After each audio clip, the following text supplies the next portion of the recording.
अखिल स्वामी जी, ये एक के बाद एक करके जो आरोप लगाए थे कांग्रेस के ऊपर, जो आज तक 9 सालों में साबित नहीं हुए, इसको एक तरफ छोड़ देती हैं, राहुल गांधी निकल पड़े फिर बिना कुछ कहे अगर चुनाव से पहले, तो क्या ये भारत जोड़ो यात्रा पार्ट 2 लोकसभा चुनाव 2024 में कुछ असर डाल पाएगी? देखिए संजय जी, मेरा ये मानना है राहुल गांधी जो कर सकते हैं उससे ज्यादा कर रहे हैं। अब प्रश्न अगर उठता है तो मेरे और आपके जैसे लोगों के प्रश्न उठता है, क्या हम वो कर रहे हैं जो हमको करना चाहिए? देखिए, ये लड़ाई जो है ये गांधी और गोडसे के बीच की है। ये लड़ाई जो है ये मोहब्बत और नफरत के बीच की है। ये उन लोग एक तरफ हैं जो कि चाहते हैं कि देश को धार्मिक विद्वेष, जाति विद्वेष में झोंक दिया जाए, चाहे देश टूट जाए। जो चाहते हैं कि सारी संपत्ति पूंजीपतियों को दे दी जाए, चाहे चाइना से इंपोर्ट बढ़ जाए। और दूसरी तरफ वो लोग हैं जिनको होना चाहिए, जो चाहते हैं कि देश मजबूत होगा अगर देश में मोहब्बत जीतेगी, जो गांधी को जीतता हुआ देखना चाहते हैं। तो राहुल गांधी जो कर रहे हैं, पदयात्रा उन्होंने की, अब दोबारा करेंगे, वो जितना कर सकते हैं वो कर रहे हैं। लेकिन जो बाकी नेता हैं, जो बाकी छत्रप हैं, उनको किसने रोक रखा है? जयंत चौधरी वेस्टर्न यूपी के अंदर यात्रा कर रहे हैं।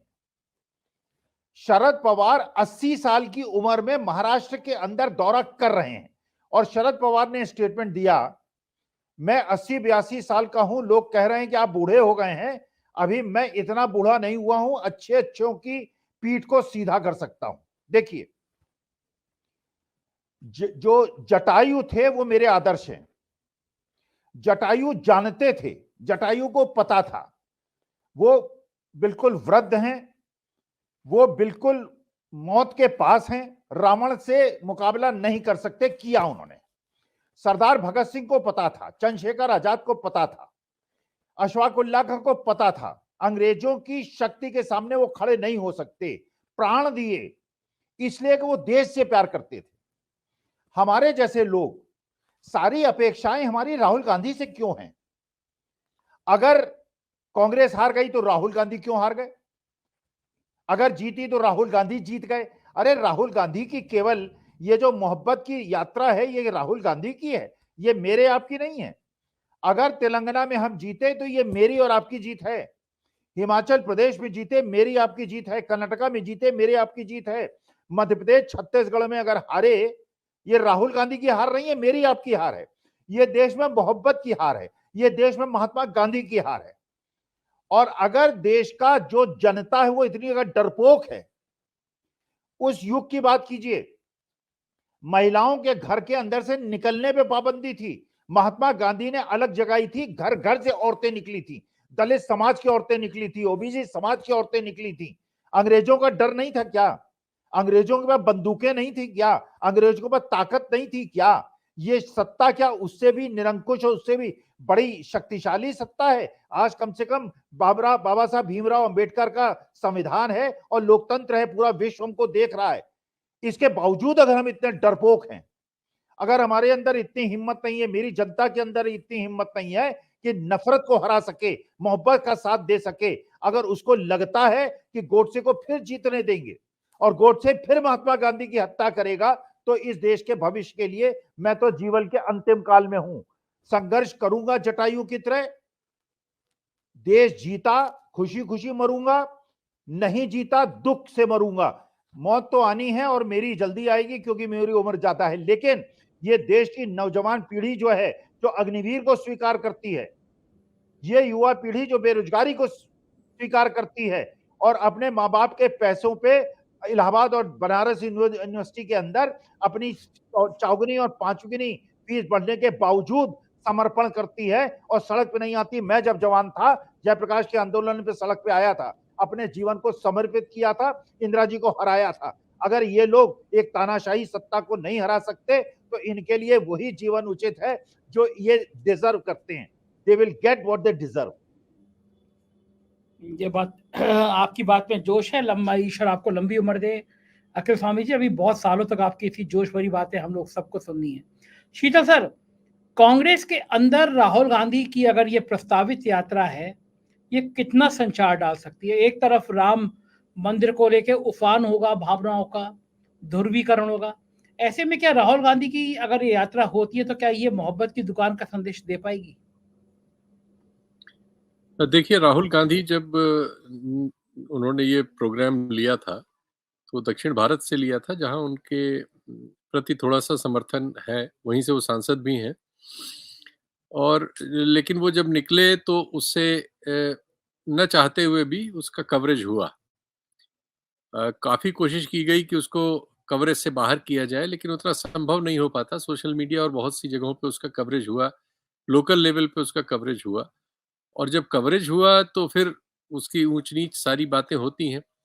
फिर उसमें ये था कि इस यात्रा में हज़ारों लोग व्यक्तिगत तौर पर उनसे मिल सकते थे, हाथ हिला सकते थे, सेल्फी खिंचवा सकते थे, आस-पास से गुज़र सकते थे, फ़ील ले सकते थे जिसे कहते हैं। वो मैन टू मैन कॉन्टैक्ट वाला मामला होता है। उसका प्रचार हुआ, प्रसार हुआ, और जहाँ-जहाँ यात्रा संभावित होती गई, वहाँ-वहाँ लोगों में उसके प्रति आकर्षण बढ़ता गया। और चूँकि उन राज्यों में थोड़ा ऐसा भी था कि चीज़ें अनुकूल भी थीं एक हद तक, और कुछ और अनुकूल हुईं जब वो निकले। सबसे ज़्यादा अनुकूलता तो ये आती है कि जो कांग्रेस के कार्यकर्ता बहुत सारे और बहुत सारे समर्थक लोग, जो निराश होके बैठ गए थे, उन सब में एक संचार हुआ।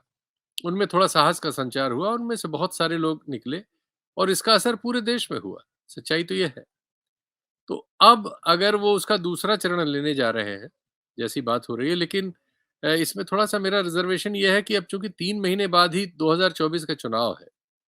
अभी कोशिश ये हो रही है कि इंडिया नाम का जो बना है एक ढाँचा, वो अब कुछ सक्रियता में नज़र आए, चूँकि 5 राज्यों के चुनाव के दौरान वो ठप पड़ गया था। बल्कि उसमें नकारात्मकता की बहुत सारी खबरें जगह ले चुकी थी। इस बैठक के बाद से वो फिर से उनमें एक तरह से आप कहें कि एक नई ऊर्जा डालने की कोशिश हुई। तो अगर उसका कोई प्रोग्राम आता और इनके प्रोग्राम और उसके प्रोग्राम में कोई तालमेल होता, तो या लोगों को पता हो सकता हो, हम लोगों को ना पता हो, ऐसा कुछ सामने आता तो मेरा ख़्याल है ज़्यादा बेहतर परिस्थिति होती। लेकिन फिर भी जहाँ कुछ नहीं है, वहाँ कुछ होने से तो ज़रूर फ़र्क पड़ता ही है। तो राहुल गांधी निकलेंगे तो कम से कम कांग्रेस, कांग्रेस समर्थक और इस देश में जो भी लोकतंत्र के पक्ष में सोचते, विचारते, बोलते, लिखते हैं, उन सब में एक तरह से उनको एक उत्साह का संचार होता है, और वो सक्रिय हो जाते हैं। तो डेड सेल को सक्रिय करने के लिए ये अभियान निश्चित तौर पर असर करेगा अपना।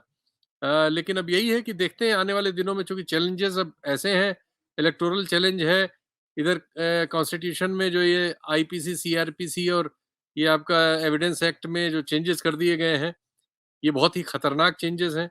जो चेंज कर दिया गया है इसमें आपके इलेक्शन कमिश्नर के अपॉइंटमेंट में, वो और भी खतरनाक है। उस पर फिर से बयान आया है उनका, नरीमन साहब का। अभी-अभी थोड़ी देर पहले बजरंग पूनिया ने अपना पद्म पुरस्कार प्रधानमंत्री को लौटा दिया है, और एक पत्र लिखा है जो बड़ा ही भावुक करने वाला पत्र है। और मतलब ये सब डेवलपमेंट हो रहे हैं देश में।